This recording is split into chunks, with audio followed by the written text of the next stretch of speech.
رحمت للعالمین صلی اللہ علیہ وسلم۔ ناظرین گرامی، ثمامہ بن عسال یمامہ کے علاقے کا حکمران تھا۔ یہ علاقہ آج کل کے سعودی دارالحکومت ریاض کے قرب و جوار میں واقع تھا۔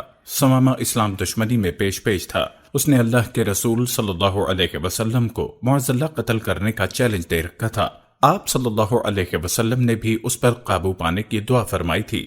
ایک مرتبہ ثمامہ عمرے کی نیت سے نکلا۔ اس کی خوش قسمتی کہ وہ راستہ بھول گیا اور مدینہ کے قریب جا نکلا۔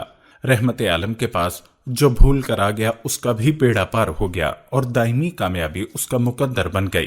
مسلمانوں کے حفاظتی دستے ہر وقت مدینہ کے اطراف میں گشت کرتے رہتے۔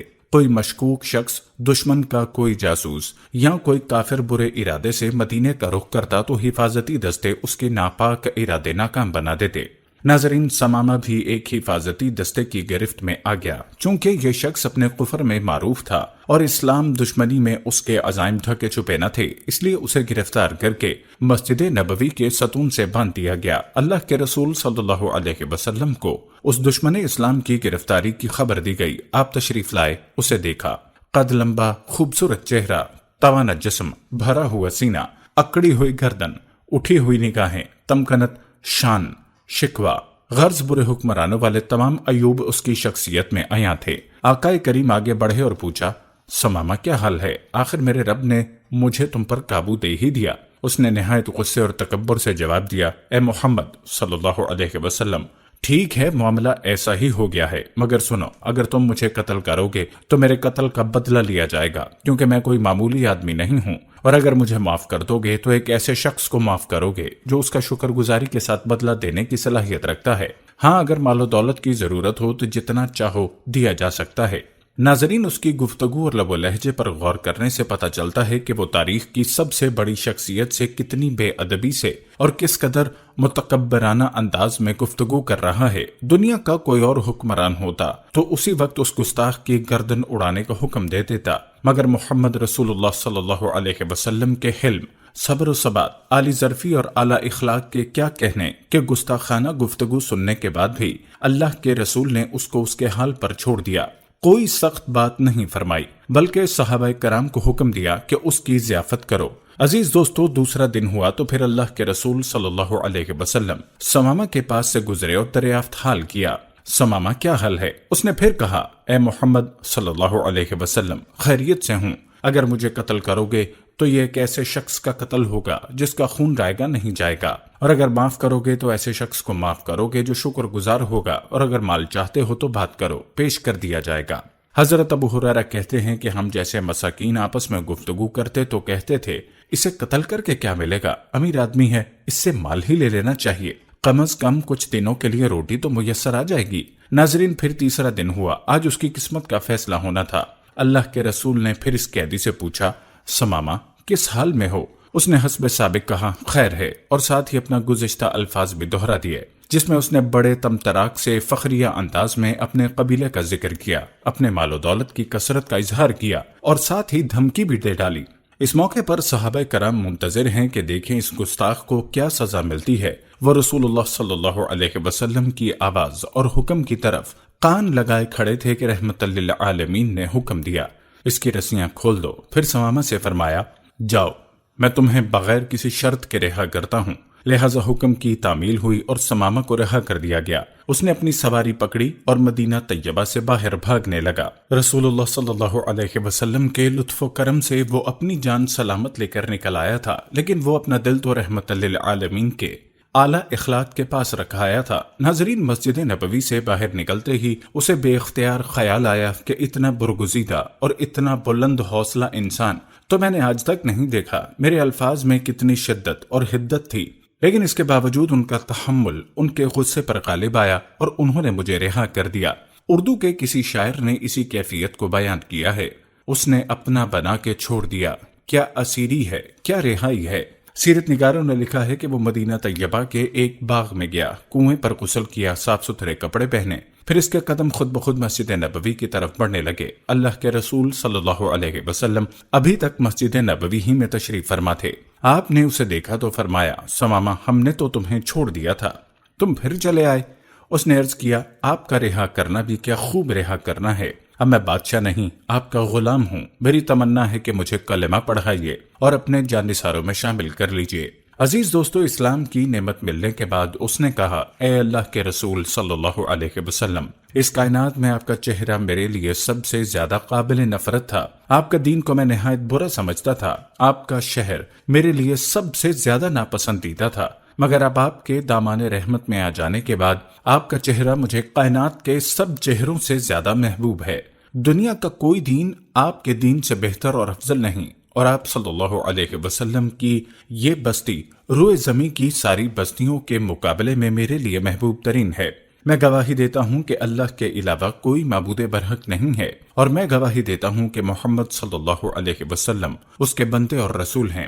ثمامہ عرض کر رہا ہے، اللہ کے رسول، میں عمرے کی نیت سے گھر سے نکلا تھا، اب جبکہ میں مسلمان ہو گیا ہوں مجھے عمرے کی اجازت عطا فرمائیے۔ اللہ کے نبی نے اس کی تربیت فرمائی اور عمرے کا صحیح طریقہ بتایا تو وہ مکہ مکرمہ چل دیا۔ عزیز دوستو، ثمامہ رضی اللہ تعالی عنہ عرب کے نمایاں افراد میں سے تھا۔ مکہ مکرمہ میں قیام کے دوران وہ اللہ کے رسول کی صفات اور اسلام کے حوالے سے مجالس میں گفتگو کرتا رہا۔ کفار کے لیے یہ باتیں بہت تکلیف دہ تھیں، چنانچہ انہوں نے کہا، ثمامہ بے دین ہو گیا ہے، تو انہوں نے کہا، اللہ کی قسم میں بے دین نہیں ہوا بلکہ مسلمان ہو گیا ہوں، اور میں نے اللہ کے نبی کی نبوت کی تصدیق کر دی ہے۔ اس ذات کی قسم جس کے ہاتھ میں ثمامہ کی جان ہے، یمامہ سے گندم کا ایک دانہ بھی اب محمد کی اجازت کے بغیر مکہ مکرمہ میں نہیں آئے گا۔ ناظرین، اپنے وطن واپس پہنچ کر حضرت ثمامہ رضی اللہ تعالی عنہ نے اپنی اس بات پر عمل کیا اور مکہ مکرمہ کو اناج کی سپلائی بند کر دی۔ مکہ میں قحط کی کیفیت پیدا ہو گئی۔ اہل مکہ نے اللہ کے رسول کو خط لکھا جس میں اپنے قرابت داری کا واسطہ دیا اور درخواست کی کہ ثمامہ کے نام یمامہ سے گندم کی ترسیل کے لیے حکم نامہ جاری فرمائیں۔ غور کیجئے کہ اللہ کے رسول کس قدر عالی ظرف اور اعلیٰ اخلاق والے تھے کہ باوجود اہل مکہ کے زبردست مظالم کے آپ صلی اللہ علیہ وسلم نے ثمامہ رضی اللہ تعالی عنہ کو پیغام بھجوایا کہ اہل مکہ کے لیے گندم کی سپلائی بحال کر دیں۔ سبحان اللہ! کیا ایسے نادر اور اعلیٰ اخلاق کی دنیا میں کوئی اور مثال نظر آتی ہے؟ اللہ کے رسول صلی اللہ علیہ وسلم جب مکہ مکرمہ سے ہجرت کر کے مدینہ طیبہ تشریف لائے تو مختلف گھرانوں نے آپ کی خدمت میں تحائف پیش کیے۔ انصاری گھرانوں میں ایک خاتون کا نام ام سلیم تھا، بنو نجار سے تعلق رکھنے والی بڑی ذہین اور فطین، سمجھدار اور اعلیٰ اخلاق کی مالک یہ خاتون اللہ کے رسول صلی اللہ علیہ وسلم سے شدید عقیدت و محبت رکھتی تھیں۔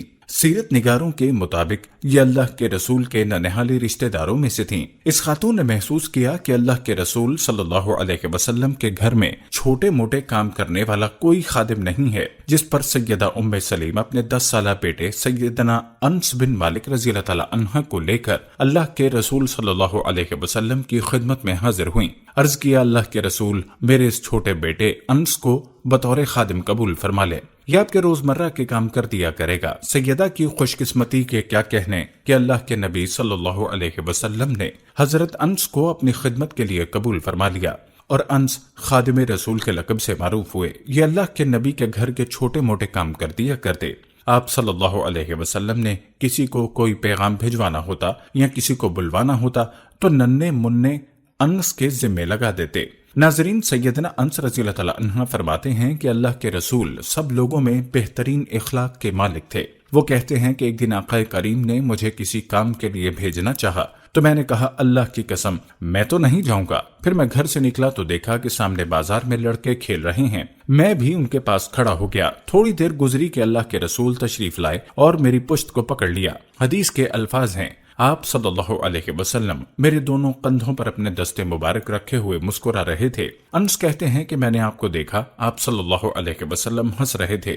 پھر اللہ کے نبی نے بڑی محبت سے انہیں انس کی بجائے انیس کہہ کر پکارا کہ انیس، میرے پیارے بچے، میں نے تمہیں جہاں جانے کے لیے کہا تھا وہاں چلے جاؤ۔ میں نے عرض کی، ہاں اب میں جاؤں گا، اور انس بن مالک کے رسول اللہ کے بتائے ہوئے کام کے لیے چلے گئے۔ عزیز دوستو، اللہ کے رسول صلی اللہ علیہ وسلم کے اخلاق حسنہ پر غور فرمائیں کہ آپ نے اپنے خادم خاص کو نہ تو ڈانٹا، نہ ناراض ہوئے، نہ سخت الفاظ استعمال کیے، بلکہ آپ انس کی طرف دیکھ کر مسکرا رہے تھے۔ اسی لیے تو سیدنا انس رضی اللہ تعالی عنہ کے رسول صلی اللہ علیہ وسلم کے اخلاق حسنہ کی گواہی دیتے ہوئے کہتے ہیں، اللہ کی قسم میں نے اللہ کے رسول صلی اللہ علیہ وسلم کی 7 یا 9 سال خدمت کی، اس دوران میں کبھی ایسا نہیں ہوا کہ آپ نے مجھے کسی بھی کام پر یہ فرمایا ہو کہ تم نے ایسا کیوں کیا، یا میں نے کسی چیز کو چھوڑا ہو تو آپ صلی اللہ علیہ وسلم نے فرمایا ہو تم نے ایسا کیوں نہ کیا۔ سبحان اللہ، یہ تھی رسول اللہ کے اعلیٰ اخلاق کی ایک جھلک کہ آپ نے کبھی اپنے نوکر، ملازم یا غلام کو نہ تو مارا، نہ کبھی اس پر ناراض ہوئے۔ ناظرین، اللہ کے رسول صلی اللہ علیہ وسلم کی حیات طیبہ پر غور کرنے سے معلوم ہوتا ہے کہ آپ سیرت و اخلاق میں اعلیٰ اور اکمل تھے۔ آپ نے تمام لوگوں کو ان کے حقوق عطا فرمائے، خصوصاً ضعیفوں، کمزوروں اور غلاموں کے ساتھ آپ کا سلوک بے حد عمدہ تھا۔ آپ صلی اللہ علیہ وسلم نے ساری زندگی کسی غلام کو اپنے ہاتھ سے نہیں مارا اور اپنے ساتھیوں کو حکم دیا، تمہارے یہ خدام تمہارے بھائی ہیں جنہیں اللہ تعالیٰ نے تمہارے ماتحت کر دیا ہے۔ اب تمہارا ان کے ساتھ سلوک ایسا ہونا چاہیے کہ جس کسی کا بھائی اس کے ماتحت ہو تو اسے چاہیے وہ جو خود کھاتا ہے وہ اسے بھی کھلائے، اور جیسا خود پہنے ویسا ہی انہیں بھی پہنائے۔ ناظرین، اگر ہم دور جاہلیت کے غلاموں کی زندگی پر نظر ڈالیں تو معلوم ہوتا ہے کہ ان کی کوئی حقوق نہیں تھے، ان کے ساتھ جانوروں جیسا سلوک کیا جاتا تھا۔ مگر اللہ کے رسول صلی اللہ علیہ وسلم کی زندگی کو دیکھیں کہ آپ نے غلاموں کو معاشرے میں اعلیٰ مقام عطا فرمایا۔ عربوں کے ہاں اگر کوئی غلام آزاد بھی ہو جاتا تو اسے مولا کہا جاتا، اس کے ساتھ بیٹھ کر کھانا عیب تصور کیا جاتا تھا۔ مگر اللہ کے رسول صلی اللہ علیہ وسلم کے اخلاق اور آپ کی رحمت کا ملاحظہ فرمائیں کہ اللہ کے نبی نے غلاموں کو حقوق عطا کرتے ہوئے فرمایا، ان کی طاقت سے بڑھ کر ان پر کام کا بوجھ نہ ڈالو، لیکن اگر تم اپنے نوکروں یا غلاموں کو اس طرح کی مشقت والا کام کہہ دو تو پھر اس کے پورا کرنے میں ان کی خود بھی مدد کرو۔ عزیز دوستو، غلاموں کو اس سے زیادہ عزت و شرف کیا دیا جا سکتا تھا کہ آپ نے سیدنا زید بن حارثہ کا نکاح اپنی پھوپھی زاد زینب بنت جحش رضی اللہ تعالیٰ عنہا سے کر دیا، اور ان کے بیٹے اسامہ بن زید کا نکاح خاندان قریش کی ایک خاتون فاطمہ بنت قیس رضی اللہ تعالیٰ عنہا سے کر دیا۔ اب ذرا اس طرف آئیے کہ جہاں غلاموں کو ان کی طاقت سے زیادہ کام لینے سے روکا، وہیں ان کو مارنے سے بھی سختی کے ساتھ منع فرمایا۔ صحیح مسلم میں حدیث ہے کہ آپ نے فرمایا، جو شخص اپنے غلام کو مارے گا اس کا کفارہ یہ ہے کہ وہ اسے آزاد کر دے۔ امام مسلم یہ حدیث نقل کرتے ہیں کہ صحابی رسول سوید بن مقرم رضی اللہ تعالیٰ عنہ نے ایک بیٹا تھا جس کا نام معاویہ تھا۔ اس نے ایک مرتبہ اپنے کسی غلام کو تھپڑ مار دیا اور گھر سے باہر چلا گیا۔ جب واپس آ کر اس نے اپنے باپ کے ساتھ نماز ظہر ادا کی تو سوید رضی اللہ تعالیٰ عنہ نے غلام کو بھی بلا لیا اور بیٹے کو بھی اپنے پاس طلب کیا۔ غلام سے فرمایا، میرے اس بیٹے سے بدلہ لے لو۔ غلام نے کہا، میں معاف کرتا ہوں۔ سیدنا سوید کہنے لگے، ہمارا حال اللہ کے رسول کے زمانے میں یہ تھا، ہمارے کسی شخص نے اپنی ایک لونڈی کو مارا تو اللہ کے رسول نے حکم جاری فرمایا اس لونڈی کو آزاد کر دیا جائے۔ آپ سے عرض کی گئی کہ اللہ کے رسول، ان کے پاس اس کے سوا تو دوسری لونڈی یا غلام ہے ہی نہیں، تو ارشاد فرمایا وہ اس سے وقتی طور پر خدمت لیتے رہیں، جب ان کی ضرورت پوری ہو جائے تو فوری طور پر اس کی راہ چھوڑ دیں، یعنی اسے آزاد کر دیں۔ ناظرین، اللہ کے رسول صلی اللہ علیہ وسلم نے تو انسانیت کو یہ شرف بخشا کہ غلاموں کو عزت اور احترام دیا، ان کے حقوق کی ادائیگی کے لیے قواعد و قوانین وضع فرمائے۔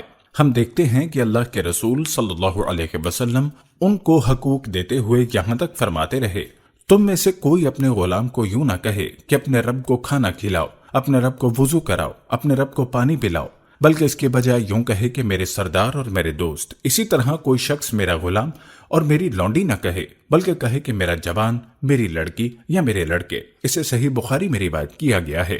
ناظرین، آئیے اللہ کے نبی صلی اللہ علیہ وسلم کی حیات طیبہ سے ایک اور واقعے کا ذکر کرتے ہیں تاکہ اسلام میں غلاموں کے حقوق کا پتہ چل سکے۔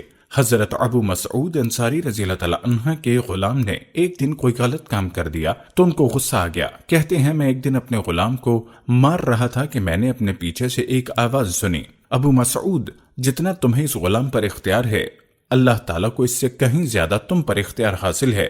میں نے پیچھے مڑ کر دیکھا تو یہ فرمانے والے اللہ کے رسول صلی اللہ علیہ وسلم تھے۔ ابو مسعود کو اپنی غلطی کا فوری احساس ہو گیا کہ غلام کو مارنا ایک غلط کام ہے۔ فرماتے ہیں کہ اللہ کے رسول صلی اللہ علیہ وسلم، میں اپنے اس غلام کو اللہ کی رضا کے لیے آزاد کرتا ہوں۔ اللہ کے رسول نے ارشاد فرمایا، یاد رکھو، اگر تم یہ کام نہ کرتے تو آگ تمہیں جھلسا دیتی یا آگ تمہیں لگ جاتی۔ یہ تھی ہماری آج کی ویڈیو۔ اسے اپنے دوستوں کے ساتھ بھی ضرور شیئر کیجیے گا۔ پیارے دوستو، ہم امید کرتے ہیں کہ آپ کو ہماری آج کی یہ ویڈیو ضرور پسند آئی ہوگی۔ اگر آپ کو ہماری آج کی یہ ویڈیو پسند آئی ہے تو سب سے پہلے اس کو لائک کریں اور اپنی رائے کا اظہار کمنٹ سیکشن میں لازمی کریں۔ آخر میں آپ سے ایک بار پھر درخواست ہے کہ آپ ہمارے چینل زما وائس کو ضرور سبسکرائب کر لیں اور ساتھ ہی لگے گھنٹی کے بٹن کو بھی کلک کریں تاکہ آپ کے پاس ہماری آنے والی مزید ویڈیوز کا نوٹیفیکیشن پر وقت ملتا رہے۔ اللہ تعالیٰ آپ کو اپنی حفظ و امان میں رکھے، آمین۔